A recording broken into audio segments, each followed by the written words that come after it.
We're all taught this one simple rule our entire lives: avoid debt at all costs.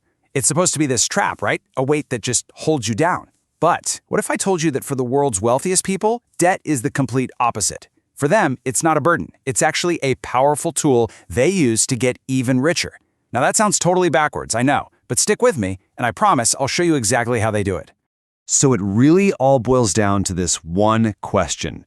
Is all debt actually bad? And how you answer that is the key to understanding this massive gap between the rich and, well, pretty much everyone else. For most of us, debt is this thorny path to financial ruin. But for a very select few, it's like a golden staircase to building incredible wealth. The difference isn't the debt itself, it's the mindset, and more importantly, this strategy behind how it's used. And this brings us right to what I call the debt paradox. See, for most of us, debt is a liability. It's something that costs you money, like your car payment or that nagging credit card interest. But for the wealthy, they've figured out how to completely flip that on its head and turn debt into an asset, something that actively makes them money. It's a total shift in thinking that changes the entire financial game.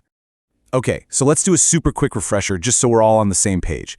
Debt is just borrowed money, right? You borrow it, you have to pay it back, usually with some interest. We all get that. But the secret isn't what debt is, it's the fact that there are two completely different types of debt. And this right here, this is probably the most important distinction of all.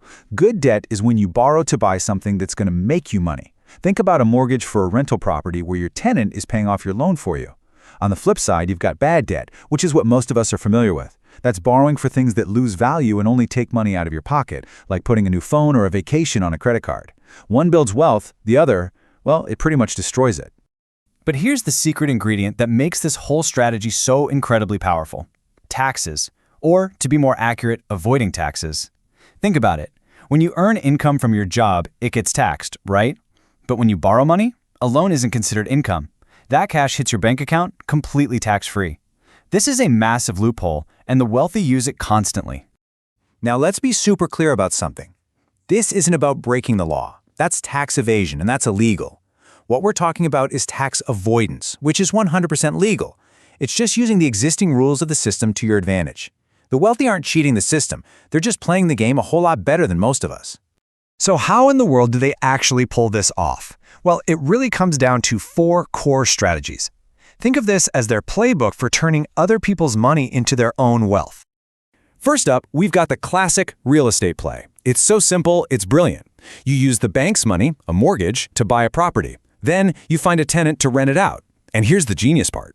Your tenant's rent payment every month covers your mortgage. So you are literally building equity in a valuable asset using someone else's money, all while you get to pocket any extra cash that's left over. Let's just look at the simple math. If your mortgage is, say, $1,350 a month and you're collecting $1,500 in rent, you've just created $150 of passive income every single month. And you did it by using the bank's money for the asset and the tenant's money to pay for it. Wild. Okay, strategy number 2 is all about profiting on the spread. This is a classic financial move called arbitrage. You borrow money at a really low interest rate, maybe 7%, and you immediately invest it into something else that pays a much higher return, like, say, 15%. You pay back the loan interest, and you just pocket the difference. The numbers here make it so simple. Let's say you borrow $100,000 at 7%. That's going to cost you $7,000 a year in interest. But then you invest that same money for a 15% return, and you make $15,000. That's an $8,000 profit for doing basically nothing more than moving money from one place to another. All right, next is the most powerful and kind of grimly named strategy of them all: buy, borrow, die. Here's how it works. Step 1, you buy assets that go up in value over time, like stocks. Step 2, when you need cash, you don't sell those stocks and pay capital gains taxes. Nope. Instead, you borrow against them. That loan is tax-free cash in your pocket.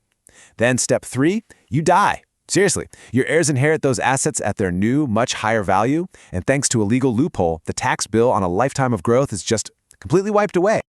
This incredible loophole is called the step-up in basis, and it is the ultimate get-out-of-jail-free card for taxes.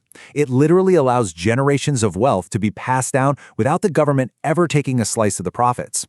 It's honestly one of the biggest reasons the rich stay rich. And finally, we have the strategy for the real big leagues, the leveraged buyout, or LBO.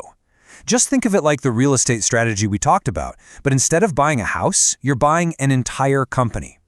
An investment firm will borrow billions to buy a business, use that business's own money to pay off the loan, and then sell it for a massive, colossal profit. It's the ultimate power move. Now, I know these strategies might sound like something you'd read about in a finance textbook, but they're being used every single day by the wealthiest people alive. So let's look at a perfect, real-world example, Elon Musk. It is so hard to believe, but one of the richest men in the world has admitted to borrowing money just to live on. But why? Why would he do that? Because his wealth isn't sitting as cash in a bank account. It's all tied up in his companies, and he wants to keep it that way. So why borrow instead of just selling some stock? Well, for him, selling is a wealth-destroying move. First, it would trigger a massive tax bill. Second, it reduces his ownership and control over his companies. The much smarter play is to borrow. This gives him the cash he needs right now while leaving his real wealth, his stock portfolio, totally intact and free to keep on growing. Okay, now before you run out and try to take out a massive loan, it is absolutely vital to understand that this is a very high-stakes game. These strategies are incredibly powerful, yes, but they are also incredibly risky if things go wrong. So what's the catch? Because there's always a catch, right? Well, it all comes down to one simple word: risk. Using borrowed money, what the pros call leverage, it's like a financial amplifier. It makes your wins way bigger, but it also makes your losses absolutely catastrophic. Remember that real estate strategy? It completely fails if the housing market crashes and your property is suddenly worth less than your loan. That investment arbitrage, it blows up in your face if your returns fall below your interest payments. And that massive leveraged buyout, that can lead straight to bankruptcy if the company's profits can't cover the mountain of debt. When leverage goes wrong, it goes wrong really, really fast. And so we're right back where we started. Is debt a trap or is it a tool? And the truth is it's both. For most people, it's a chain. But for those who understand the rules of the game, it's the key that unlocks the door to incredible wealth. The only difference is financial education. So the final question really isn't about debt.